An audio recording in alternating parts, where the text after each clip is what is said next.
And we're going to bring in Greg Palcat now. He joins us live from Hong Kong. And Greg, I'm not sure if you were able to hear Secretary of State's audio, but he hinted that a third summit with North Korea leader, dictator Kim Jong-un is very, very possible. Certainly a possibility, Arthel. I'm hearing from my sources, too, whether they have done enough work to immediately have some sort of meeting in the coming days. That's a big question. But, yeah, just one of many developments that are being watched very closely here in the region.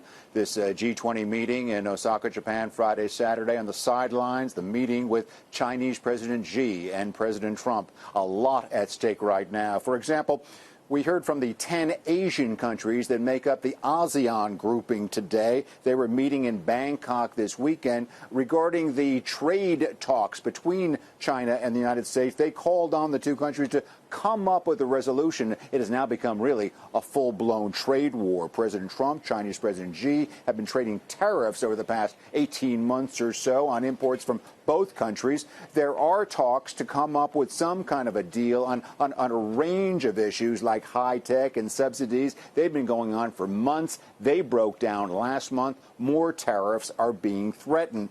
For its part, we heard from Chinese state media today, Arthel. They said they have the strength and the patience to fight the United States to the end. Here in Hong Kong, which is a special region of China and a real go-between between trade between the two countries, they're looking very closely. One analyst here said perhaps, just perhaps, China might blink. Take a listen.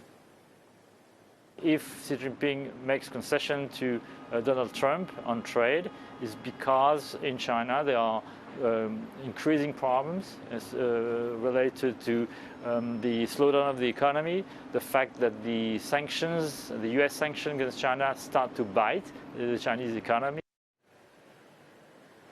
Now, it is also thought that the anti-Beijing pro-democracy protests that we have been watching here in Hong Kong going on for the past 2 weeks might also come up in these talks between Chinese President Xi and President Trump, might even be used by President Trump as a bargaining chip in his negotiations. But yes, getting back to North Korea, certainly that will be discussed as well. Remember, Chinese President Xi just visited Pyongyang, just spent time with Kim Jong-un, allegedly got some kind of a commitment, a concession from the North Korean leader that Chinese President Xi is said to be bringing to these talks. Again, that might interrelate with a lot of other issues here. And as we watch this go forward, remember one last thing we should remind our viewers of, Arthel, is that President Trump, after he finished with Chinese President Xi, after the G20, he goes on to Seoul and meets with the South Korean President Moon and